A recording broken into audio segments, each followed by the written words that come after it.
Muted. Right. So just a reminder, everyone, we did mute all the attendees just for the sake of the recording.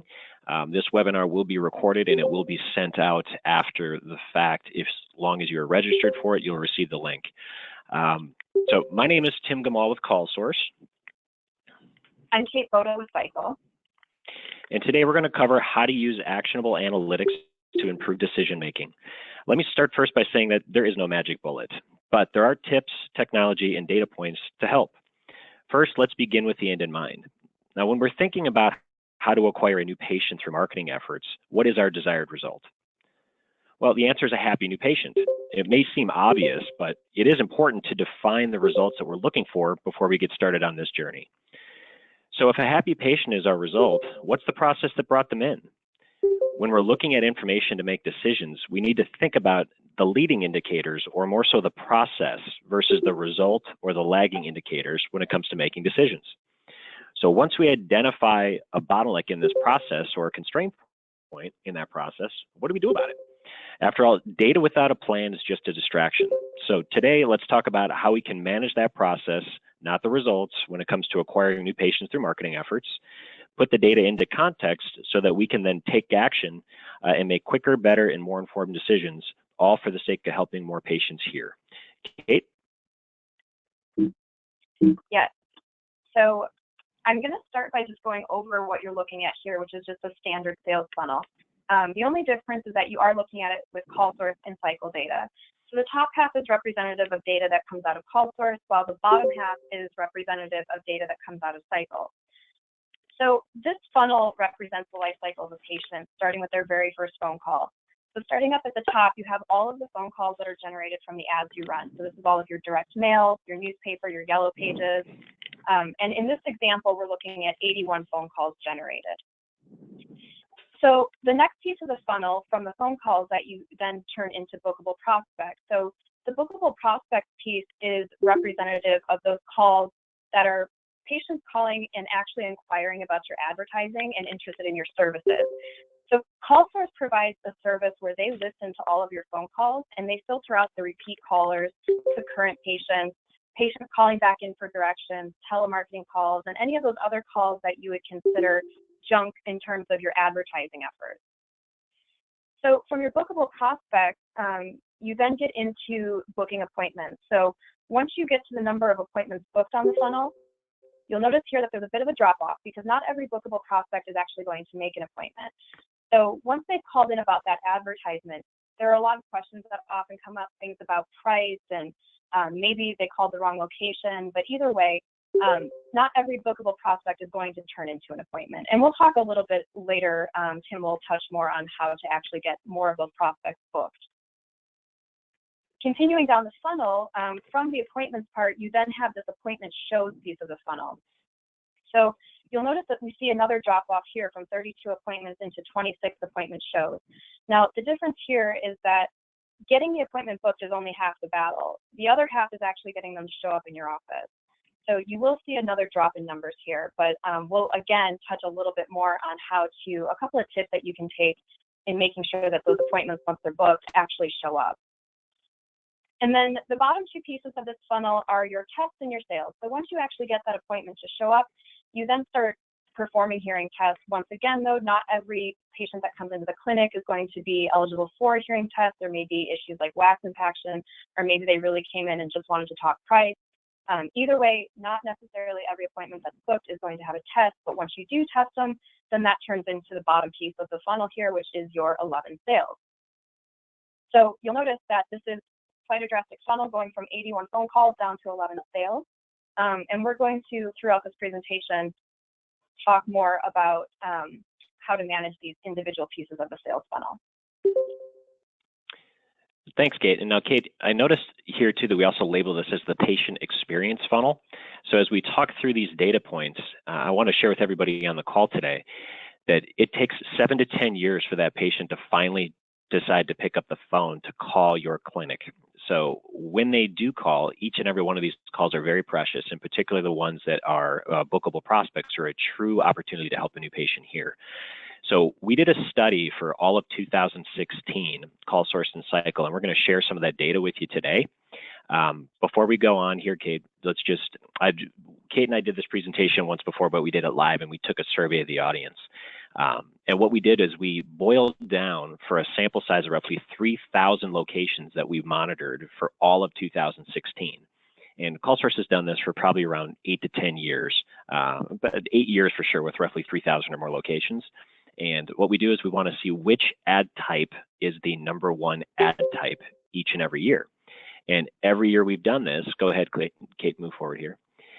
Direct mail has been the #1 ad type. So direct mail still works. It still represents almost 40% of every bookable prospect and appointment we see in the hearing industry. But the next one I'm going to share with you is kind of a surprise. And the first time in 8 years, we've seen newspaper move out of the #2 spot, and digital has actually surpassed newspaper for the first time in roughly 8 to 10 years. Now, it's not for a lack of wanting to be digital. It's, I think the industry is coming around now. The actual patients that are calling in when they're researching. One of the largest demographics on Facebook is senior citizens. They're looking at their grandkids. It's more of a voyeuristic versus taking action. But we're also seeing the son or daughter who, after the mother or father actually reached out and said, hey, I have a hearing need, and they got a direct mail piece, would decide to either pick up the phone or go to someone's website, do some research, and then make that call. So if you're not doing digital yet, highly suggest you take a look at it and find out ways that you could incorporate it into your practice today. It is one of the lowest costs per acquisition avenues, and now it's actually starting to pick up steam. Next, of course, we have newspaper, which is still a valuable asset. Fourth was television. This can be, a handful of TV ads that get run, and then finally Yellow Pages. A lot of people still doing Yellow Pages, and a lot of people still feel that there's that value in it. It is different from location to location, so I'm not saying that this is exactly how it is in your practice. However, over the 3,000 locations we surveyed for 2016, it was direct mail, roughly 40% of all the prospects and appointments, and then digital was #2, followed by newspaper, TV, and a distant fourth was Yellow Pages. So this is big overall marketing avenues, but now we get into the second component of it. We talked about making the phones ring in that first example. Now what we want to talk about is first impression management. Now, if you think about it, first impressions don't happen in your marketing, and first impressions don't happen in your clinic. Where first impressions happen is when that call goes live. I love the hearing space because we labeled our front office staff as patient care coordinators, and those of us who are patient care coordinators understand how important it is that that patient gets the exact experience we're looking for each and every time the phone is picked up. So go ahead and go to the next one, Kate. Okay, and you can kind of click through this if you want Kate to see. So the first thing we want to look at, were there any trends as far as prospects or appointments? And it's pretty consistent trending. We see a bit of a lift in March, a bit of a slowdown over the summer months, and start to be a little bit of a spike, and then there's pretty drastic fall off. I apologize, this is not the most updated chart that we have, but October, November, and December are all pretty flat. Really what we want to point out on this slide, though, is on the far right here, you'll see in 2016, when we monitored for this study over the 3,000 locations, there was almost 1 million phone calls. Of those 1 million phone calls, there was 512,000 prospect calls. Of those 512,000 prospect calls, we set 365,000 appointments, which is the #1 conversion rate in all the industries CallSource works with. So we should be proud of that. However, we still did miss, as a group in this sample size, 147,362 opportunities to help a new patient hear. Now, I'm not saying they didn't call back, but first impressions matter, and 147,000 times we missed that opportunity. Now, Kate, you brought up a good point on this, and you said these numbers were so big. What does it actually mean on a clinic level? What does it mean to me as a clinician? Well, what it means is, for every 10 opportunities that come in or call into your practice, we miss 3 opportunities to help that patient get the hearing help that they need on that first go through. Thinking about it from a business perspective now, what does it mean to us as a business owner, where sometimes the difference between success and failure is that additional sale per month? What it means is roughly $108,000 per year. And how we come up with that number is the average patient value of roughly $3,000. So it'd be an average selling price or an average ASP of $2,000 per unit. And then a binaural rate, we took an average of 75%. Just to make the math easy, it's roughly $3,000 per patient times 12 months is $9,000 a month times 12 months, $108,000 in revenue. So I don't know about you guys, but that would make a huge difference in my world. And I'm sure it would make a huge difference, not just for those patients, but also for us as a clinic owner. So next, we wanted to share, as promised, a couple of tips and techniques that we could actually incorporate. Now, whether you're with CallSource or whether you're with Sycle, these are things you can take back and implement in your practice today. So the first thing we want to talk about, the autonomy of a phone call, there's 4 core principles, and go ahead and click all the way through them for me, Kate. As you look at these, there's one underlying component that's not on here, and it all relates to tone. So we basically listen to calls for a living at CallSource, and I can't tell you how important tone is. If you think about communication in person, you have tone, you have body language, and then that's roughly 80% of communication, and you have 20% or so is verbal. Well, over the phone, you don't have the body language. So it's not just the words you're saying, but how you say them. So make sure each and every time you pick up the phone, you have a smile, you're very warm and comforting, and it all starts with that tone. But the first piece we want to share with you today, too, is focus on greeting. So really what the greeting is building patient relationships. Now, we could share a few examples of calls that did not go very well, and trust me, there's several of them. And it's not for lack of effort. It's because people in most situations on an inappropriate greeting are busy. They're doing 10, 15 different things at one time. They're trying to deal with a patient in the practice. They're trying to do shipping. They're trying to do a number of different things.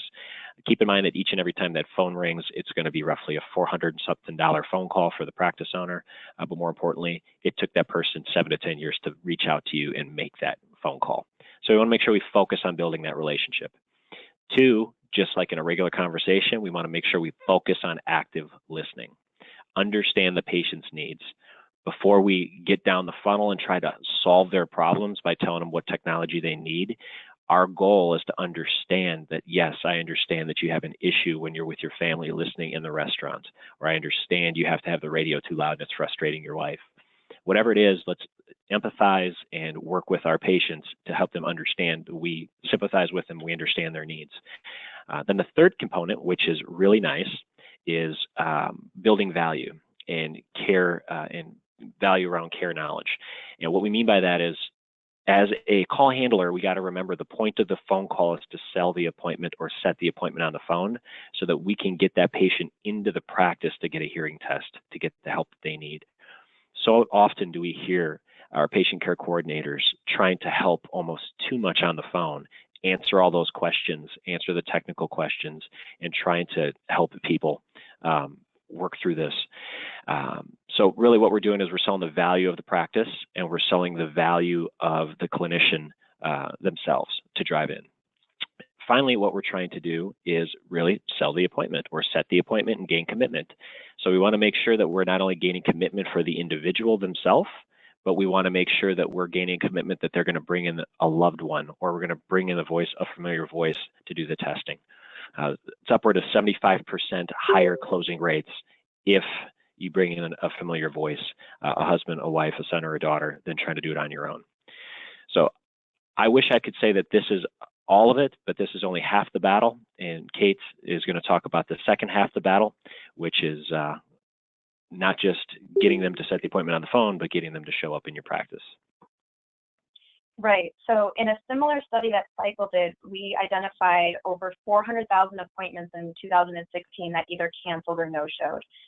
Given the number of companies that participated, it turned into about 147 per company per year that, again, canceled or no-showed. Now, putting the business side behind that, that turns into $184,000 in revenue per year. So similar to what Tim just covered, I'm going to go through a couple of what Sycle considers best practices for getting that appointment to show up, which is the second half of the battle. So the first thing is to make sure that you're booking within 3 to 7 days. We find that in practices that do this, with especially new patient appointments, they see fewer canceled and no-show appointments. And it makes sense because if you think about how long it took the patient to make the call in the first place, you don't want to give them too much longer to think about whether or not they want to show up. The second tip that we have is sending physical appointment reminders. Now, this might seem really old school, but a simple appointment reminder card or letter really goes a long way in making sure that patient remembers their appointment, especially if you're including the address and directions to your clinic. The final piece is that verbal appointment reminder. So this is making sure that you follow up with a verbal confirmation the day before. It not only allows you to build rapport with the patient, but it serves as one more reminder and allows you the opportunity to confirm that they have your address and they know exactly how to find your office. Directions sometimes aren't enough. Using tips like landmarks or I'm right next to the coffee shop or we have a bright green awning are really helpful as well. So why all of those things matter is we're about to get into a demo of the CallSource and Sycle dashboard. So this is a culmination of the efforts between our two companies to really tie our data together. So you're getting, if those of you not familiar with CallSource, you're getting an idea of what they do. We'll get a little more in detail on that later. But you all know Sycle, and we track your appointments and the outcomes, your hearing tests, your sales. And so this dashboard is going to really provide more insight into your marketing efforts and the details that will help you flag, I guess, red flags in your clinic if there's any issues. So I'm going to exit the presentation and go into our live demo. Okay, so taking just a quick step back, before I worked at Sycle, I just want to tell you a little story. Before I worked at Sycle, I worked in the marketing department for a large hearing company, and I was a customer of both Sycle and CallSources. And it was pretty much my job to create advertisements, get them sent out, and then do the reporting and follow up on them to figure out how they were performing. So when we were looking at that data, we were seeing scenarios where we would get either a lot of phone calls and few sales, or exact opposite, where we'd see very few phone calls, but in Sycle, we were seeing a lot of sales from that advertisement. So the data wasn't really making sense to us. We quickly figured out that the best way to really figure out what was happening was to somehow tie our CallSource and Sycle data together, because that's where the disconnect was really starting to come in. So we tried really hard to do this. I sadly and admittedly failed at it. It was really difficult to do manually. And so when I came to Sycle and heard there was this opportunity to work on this project with Tim and CallSource, I was really excited. And to be honest, I was a little bit annoyed with Tim because as a CallSource and Sycle customer previously, I wish he would have done this a lot sooner so that when I was a client, I could have actually used it. But either way, it was an exciting project. So I'm glad we are finally to this point where we can help you guys with this information. Okay, so getting into the demo. So the first thing that you're looking at here, this is a sales funnel that we keep referencing. And what this is doing for you is really starting to put your data into context. So you'll notice on the left, you have the industry standard numbers, which between Sycle and CallSource's footprint, we've been able to come up with. And then on the right, you have your clinic numbers. So what you're doing here is you're comparing how is your clinic performing to the industry standard numbers in each of these categories. On the right, you have your scorecards for marketing, employees, and sales. So in my old position, the marketing one is the one that I really would be focusing on. So I would start by looking at the cost per call and say, okay, well, that's a little bit high compared to the industry. Why is that high? But as we drill down, it looks like the cost per bookable prospect is low. So that's telling me that we're getting fewer calls, but the quality of those calls is a little bit higher because we're booking more prospects. There's a lot less junk calls coming through on those ads. And then continuing down these metrics, the cost per appointment is lower as well. So not only are we getting better quality, but we're also making more of those appointments. So our front office is booking more of the appointments that are actually calling in. So if I want to drill down into these details and figure out what's really happening, though, I will go and click on the marketing tab. Okay, so what you're seeing here is a bunch of widgets that display different metrics to help you track all of these efforts. So the first one is showing you the percentage of bookable prospects. And then right next to that is the line graph that shows you the count of bookable prospects. Now, if you really want to drill in and focus on just your clinic and get rid of all of the industry and the company data, you can do so by clicking the label. So this is a very interactive dashboard. If you want to compare your clinic to the company, you click the label again and that data shows back up. So continuing down the page, you start seeing your bookable prospect counts by month. Once again, we can actually turn years off. So this is our year-over-year data. If we want to focus on 2016 opposed to 2015, we just turn it off. And then we have little widgets that are just basic indicators. So this green one, for example, is saying that compared to last year, we're up 27% this month. So that's great. We're doing really well. We've made smart decisions from last year to this year, and we are seeing the result of that by going up in 27%. So continuing down, we now are looking at our bookable prospects, whether it's by ad type. We're looking at missed opportunities by ad type and appointments by ad type as well. So at the top, I will call out as well, you can filter down to specific ad types. So if you wanted to focus on direct mail, you could select direct mail in the filter, and all of these results update to show you just the direct mail results. And then you also have a clinic filter. But coming back down here, let me go back to all of my ad sources again, but scrolling back down, one of the red flags that I'm seeing here is that we have a lot of missed opportunities for our website. So what's going on there? And then again, in this red indicator, we're looking at $30,000 is the estimated value of the missed opportunities in just this month. So Tim, if this was your practice and you saw that number, what would be your plan of action? What would be your next step?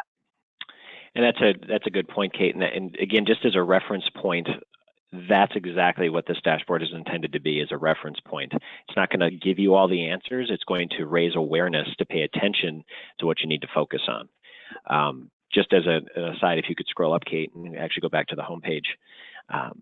The whole point of this dashboard and CallSource and Sycle working together is to give you data in context to make these quicker, better, more informed decisions, but also to streamline the process. So one of the things we did was create this dashboard, but we also do have advisory services against it to go through this data on your behalf to not only pinpoint what you should pay attention to, but what we need to do right now. So it's not just what to do, but what to do right now. So in that example you showed with the missed opportunities, the first thing I would do is I would look at probably the employee tab.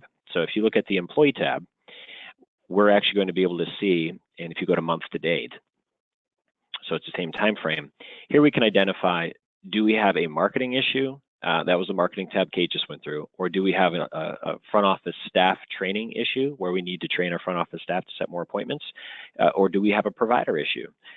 A lot of times we work with providers that are doctors first, and they're not really familiar with the sales process. And sometimes salespeople that are less trained, or I should say providers that are less trained, might gravitate to a lower price product versus the correct technology. And you can identify that in the provider aspect of it by saying, okay, how do we stack up as far as appointment show to sale rates? That's one piece of it. The other piece would be the keep rate, the binaural rate, and then overall the average sales price. So if you have multiple practices with multiple clinicians and you see one of them has everything that seems okay, but they're selling lower priced products than they should be than everybody else, and their keep rate isn't as high, chances are we need to do some more in-store training with that clinician. In the situation you brought up, Kate, the first thing I would look at is, okay, so our clinic totals for appointments seem a bit lower than the industry average, and our conversion rate also seems a bit lower. So in this scenario, it would mean our missed opportunities are higher. So then I would go back in and I would work with my front office staff, either personally or, not to do a total plug here, but I will, or you can work with a company similar to CallSource or CallSource ourselves, who does have call coaching capabilities. So the idea is either identify the issue, address the issue yourself, or most likely reach out to someone who could help teach and train that front office staff member. And then the final piece too, if you go back to the home tab for a second, Kate, what you can see here is you start to drill down. So I would go into the sales tab here, or not the sales tab, there you go.